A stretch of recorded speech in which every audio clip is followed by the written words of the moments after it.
हरे कृष्णा, राधे राधे। हम सभी साधक श्री सुदर्शन सिंह जी चक्र द्वारा लिखित पुस्तक नंद नंदन का श्रवण कर रहे हैं। आज का प्रसंग है माधुरी दासी पनघट। भगवान ने ऐसी कृपा कदाचित ही किसी पर की होगी। मुझे उस महिमा मैंने दासी बनाया, नंद भवन की दासी। मैं सारे संसार की स्वामिनी होकर भी इतनी सुखी नहीं हो सकती थी।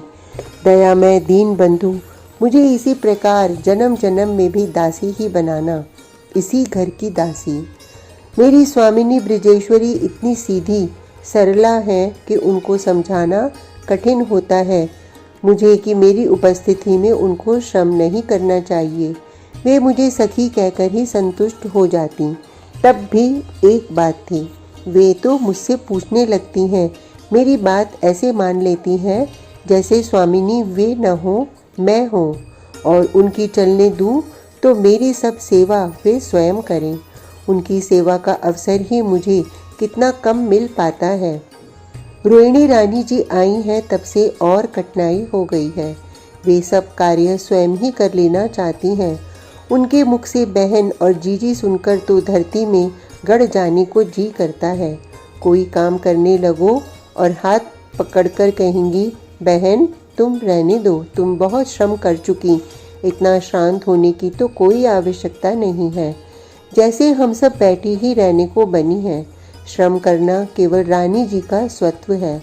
इस श्रम में, सेवा में जो सुख है, स्वर्ग में भी तो किसी को सुलभ नहीं होगा। लेकिन रानी जी जब सुने, वे मथुरा के राजभवन से आई हैं, पता नहीं वहाँ कैसी परिपाटी होगी। सहस्र सहस्र दासियों में सेवा का किसी को अवकाश ही कितना मिलता होगा। यहाँ हम कुछ करने लगे तो रानी जी को लगता है कि हम बहुत थक गई होंगी।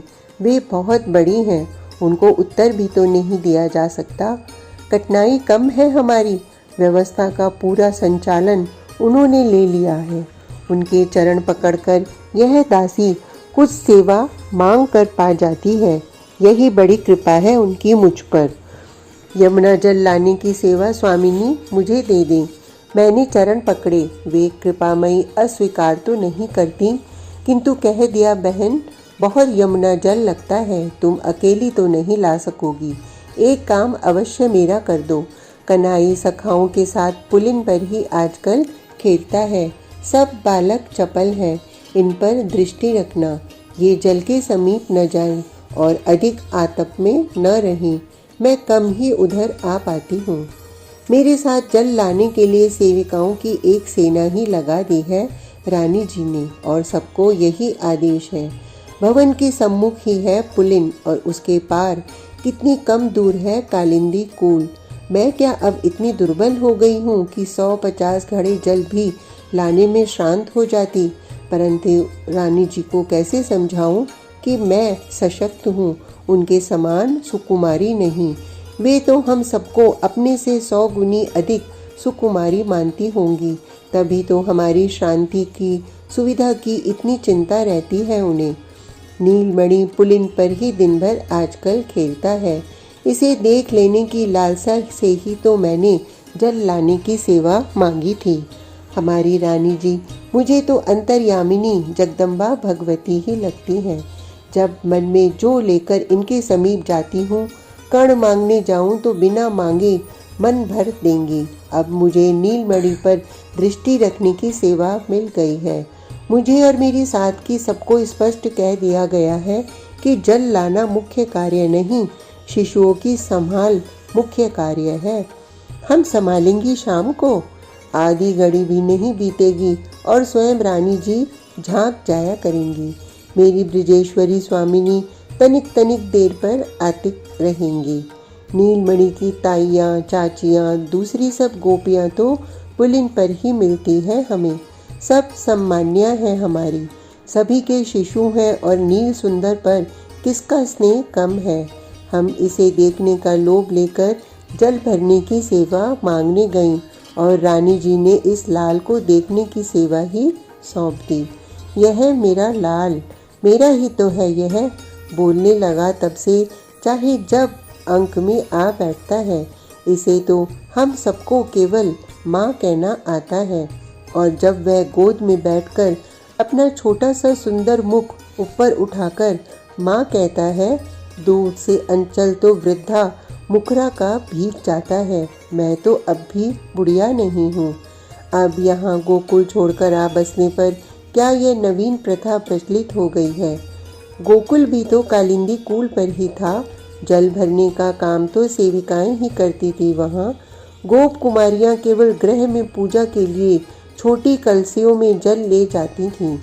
गृह स्वामिनी विशेष अतिथि के लिए विशेष पूजन के अवसर पर ही स्वयं जल भरती थीं। किंतु यहाँ क्या, अब सबको सेविकाओं के द्वारा लाया जल अप्रिय हो गया है। मेरा यह नीलमणि सखाओं के साथ पुलिन पर दिन भर खेलता रहता है। इसे देखे बिना किसी से रहा नहीं जाता। यह स्वयं सबके घरों में चला जाता था। वहाँ गोकुल में तो सबने उलाना दे देकर स्वामिनी को इतना तंग किया कि अंततः उन्होंने इस सुकुमार को ऊखल से बांध दिया। श्री नारायण ने रक्षा की, अन्यथा कितने बड़े थे वे दोनों अर्जुन के वृक्ष। दोनों समूल उखड़कर इसके समीप ही गिरे। शिशु डरेगा नहीं, अब किसी के घर कैसे जा सकता है? अपने उलानों का फल भोगो। यह सबका स्वयं जल भरने को आना इसे देखने का बहाना है। मैं क्या इतना नहीं समझती हूँ? यहाँ हमारा नंदगांव अर्धचंद्राकार कालिंदी किनारे ही तो बसा है। पूरा कूल समतल है। कोई भी अपने गृह के सम्मुख स्नान करे, जल भरे, किंतु सबको जब केवल जल ही भरना हो तब तो। अब तो बरसाने की भी बहुत सी यहीं आने लगी हैं। जल भरकर देर तक बैठी रहेंगी, सिर पर घट उठाए मार्ग में खड़ी खड़ी बालकों की क्रीड़ा देखती रहेंगी। मेरे मोहन को देखकर क्या किसी को अपनी सुध-बुध रह जाती है? मेरे जैसा ही मन तो सबके समीप है। अर्जुन, तू इसके बड़े घट पर कंकड़ मार सकेगा? यह नीलमणि बहुत चंचल हो गया है। अर्जुन तो बहुत सीधा बालक है, वह क्यों किसी का घड़ा फोड़ने लगा? अरे नहीं, ऐसा नहीं करते। यह मैया से कह देगी तो मैया मारेगी। मैं मना करने लगी थी, किंतु बालक मेरी कहाँ सुनते हैं। नील सुंदर ने कंकड़ मारकर इतने बड़े घड़े में फट से छिद्र कर दिया। देख कैसे पानी की धारा निकली है, मेरी उंगली जितनी धारा। ताली बजाई कनाई, हंसने खिलकने कूदने लगा है। भड़ाम, बहुत क्रोधी लगती है यह गोपी। इसने तो अपने सर के दोनों घड़े और कक्ष में दबा घड़ा भी पटक दिया। हंसते ताली बजाते ये बालक भाग गए हैं एक ओर। यह शाम की पीठ पर लहराती अलकें, यह अब भी हंसता हिलता जा रहा है। इसका हास्य, इसका भागना देखकर तो यह भी हंस पड़ी। चलो अच्छा हुआ, मैं तो डर गई थी कि यह जाकर ब्रिजेश्वरी से कहेगी तो वे पता नहीं क्या करें। मैं मैया से कहूँगा कि घड़ा मैंने फोड़ा है। भद्र अब अपने सखा से कहने लगा है, तू बोलना मत, इसे उलाना देने आने दो। मैया मुझे नहीं मारेगी। यह क्या उलाना देने आवेगी? मुझे तो ऐसा नहीं लगा। हंसती चली गई अपने घर। किंतु भद्र कितना भला है, मेरे नील सुंदर को बचाने के लिए कितना उद्यत। अनुमान मुझसे अधिक नन्हे भद्र का ही सत्य निकलेगा, यह मैं कहाँ जानती थी। यह केवल वस्त्र बदलने अपने घर गई थी। आज तो बड़ी सरलता से बालकों ने मेरी बात मान ली थी। मैं बुलाने गई, नीलमणि मैया बुला रही है, सबके साथ आकर कलेऊ कर लो। सब लगता है भूखे होंगे। शाम शीघ्र दौड़ आया मेरे समीप। सबके सब मेरे चारों ओर ऐसे ही लिपट जाते हैं। बालकों ने बड़ी कठिनाई से कलेऊ किया और यह तो आ धमकी। अब लेकिन भद्र बोल उठा, मैया इस गोपी का घड़ा, मैंने इसका एक घड़ा फोड़ दिया। नीलमणि बीच में न बोलता तो उत्तम होता। भद्र भी रुष्ट होकर इसे देखने लगा है, किंतु मेरा लाल सखा को असत्य क्यों कहने दे। यह तो सदा सखाओं के अपराध भी अपने मानता आया है। तूने घड़ा फोड़ा? ब्रिजेश्वरी का स्वर सुनकर मैं धक से रह गई। इसके सिर पर 2 घड़े थे मैया, इतने बड़े बड़े। नील सुंदर दोनों हाथ फैलाकर बतलाता है, एक इसने कक्ष में ले रखा था। कितनी तो यह दुबली है, लगता था कटी पर से टूट जाएगी। ऐसे तो यह चलती थी। अब मटक कर चलकर यह नटखट दिखाने लगा तो किसी की हंसी रुक सकती थी भला। कहता है, मैंने तो इसके एक घड़े में छोटा सा छिद्र किया था, सब घड़े इसने स्वयं पटक कर फोड़ दिए। तू इसे मार लगा। क्यों री, तू घड़ा फोड़ा करती है? हमारी स्वामिनी हंस रही है, वह स्वयं हंस रही है। मेरा लाल तो तुझे टूटने से बचाने लगा था और तूने घड़े फोड़ डाले। लेकिन ये सब चपल भागकर फिर उछलते कूदते पुलिन पर पहुंच गए हैं। अतः मुझे भी जल भरने की सेवा करनी है। घट लेकर मुझे भी वहीं कालिंदी कूल जाना है। बालक तो चपलता करेंगे ही। इन गोपियों की कौन कहे कि तुम अपने घट अन्यत्र भर लिया करो। इनको तो घट फुड़वाने हैं। अब तो और भी आने लगी हैं। दिन में कई कई बार आती हैं। बालकों को तो एक क्रीड़ा चाहिए। ये जितनी खींचती हैं, आंखें दिखाती हैं, उतना ही नील सुंदर हंसता है, कूदता है और इनको चिढ़ाता है। एक बात अवश्य हो गई कि अब उपालंब कदाचित ही कभी देने कोई आए।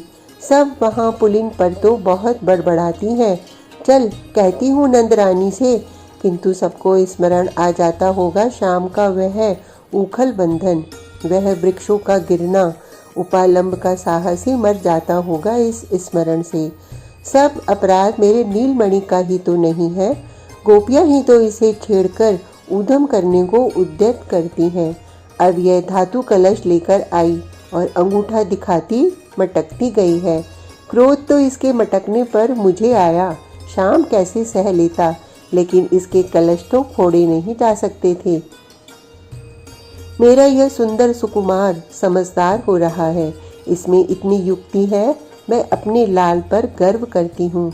सखाओं ने परस्पर देखा ही था। उनकी दृष्टि कह रही थी, इसके अंगूठा दिखाकर चुनौती देने का कोई उपाय है।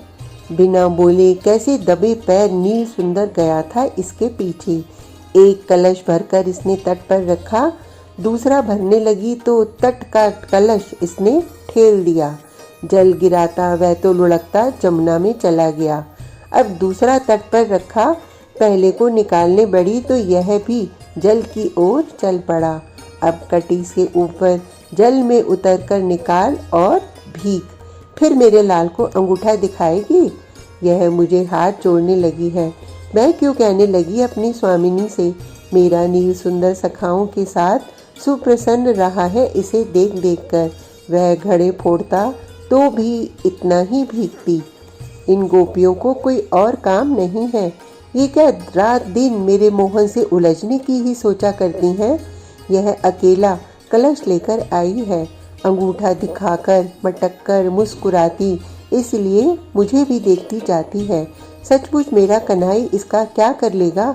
माँ, नील सुंदर मुख पर तर्जनी रखकर मुझे चुप रहने का संकेत कर रहा है। यह तो तट पर वस्त्र कंठाभरण भी रखकर कलश लेकर स्नान करने उतर गई है और यह शाम झुका आ रहा है। यह क्या, इसके वस्त्र और आभूषण जल में डालेगा? अरे, यह तो वस्त्राभरण सब समेटकर भाग खड़ा हुआ। सब बालक ताली बजाकर हंसने लगे हैं। सब कूद रहे हैं। कन्हई कहीं छिपा आया इसके वस्त्र। मैं जानती हूँ, देखा है मैंने कि यह कहाँ गया था, किंतु मैं क्यों बताऊँ? मुझे संकेत से मना कर रहा है। अब तूने जिसे अंगूठा दिखाया था उसके हाथ जोड़, ऐसे कैसे तेरे वस्त्र तुझे मिल जाएंगे? तू खींच चाहे जितना, किंतु तेरा अपना पुत्र भी इस समय अपने सखा का ही साथ देगा। मैं कल बहुत डर गई। मोहन जब इतना उद्यमी हो गया है कि ब्रिजेश्वरी अब क्षमा नहीं कर पाएंगी। मुझे समझ में ही नहीं आता था कि क्या करूं। कल बरसाने की कुमारियां आईं, छोटी कलशियां लिए जल भरने। वहां के अधीश्वर की कुमारी और उनकी सखियां। कोई पूजा होगी वहां, अन्यथा क्या ये कुमारियां स्वयं जल भरने आती? इतनी दूर इसी घाट से जल लेने का भी कोई कारण ही होगा। किसी विशेष पूजा में पानी भी तो विशेष स्थान का ही लगता है। किसी ऐसे ही कारण से कोई बड़ी बूढ़ी साथ भी नहीं आई। तू मेरी बहन की कलशी का क्या करेगा? सुबल ने छेड़ा न होता तो शाम को उत्पात की सूझती नहीं, किंतु कोई चुनौती दे दे तो यह मानने वाला कहाँ है। यह सखाओं के कान में कुछ कहने लग गया था। तुम सब हमारे घाट पर क्यों आई? हमारा कर देकर तब जल ले जाओ। हे भगवान, इस नन्हे नटखट को कर की बात कहाँ से सूझी? यमुना घाट पर कर भी होता है? किसी बालिका का ही स्वर है। मैं कहाँ बरसाने की इन बालिकाओं को पहचानती हूँ। जल भरने का कर लगना तो हमने कभी सुना नहीं। हम तो भरेंगी जल। बालिका तेजस्विनी लगती है। छोटी छोटी बालिकाएं ही तो हैं सब। मैं मूर्खा मुग्ध देखती रह गई। मुझे रोकना चाहिए था। अपनी स्वामिनी अथवा रोहिणी रानी जी को बुला सकती थी, किंतु इतनी सुंदर भोली बालिकाओं का समूह देखकर मैं तो ठगी सी रह गई। यह बरसाने के स्वामी की लली। परमात्मा मेरे नीलमणि से इसका संबंध हो जाए। यह संकोचमयी सुंदरता की मूर्ति नीलमणि के उपयुक्त यही तो है।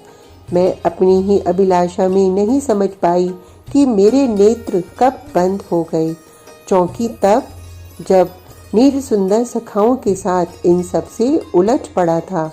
सबकी कलशियों का जल उन्हीं पर उलटने लगा था। लड़कियां अपने कलशियां दुबकाती थीं, किंतु कितनी सुकुमार बालिकाएं। ये सब उन्हें गुदगुदा कर ठेल ठाल कर कलशियां उनके ऊपर ही गिरा देते थे। श्री दाम सुबल भी तो थे।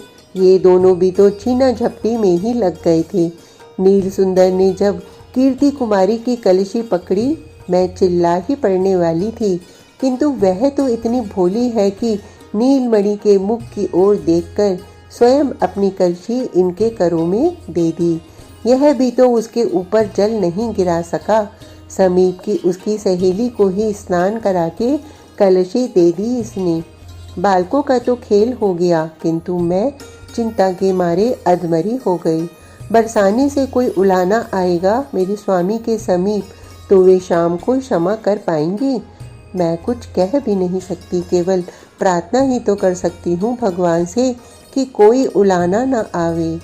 कहाँ का उलाना? बरसाने से तो मेरे नीलमणि तथा इसके सखाओं के लिए उपहार आए हैं। अंततः कीर्तिदा नंदिनी बालिका है तो क्या हुआ? राजनंदिनी है। उनकी सहेलियां उनकी ही बात तो मानती होंगी। क्या सुंदर हृदय पाया है उस बालिका ने। सबने वहां जाकर बहाना बना दिया। बरसाने से तो बहुत बहुत कृतज्ञता पूर्वक कहलाया गया है। बालिकाएं मानती नहीं।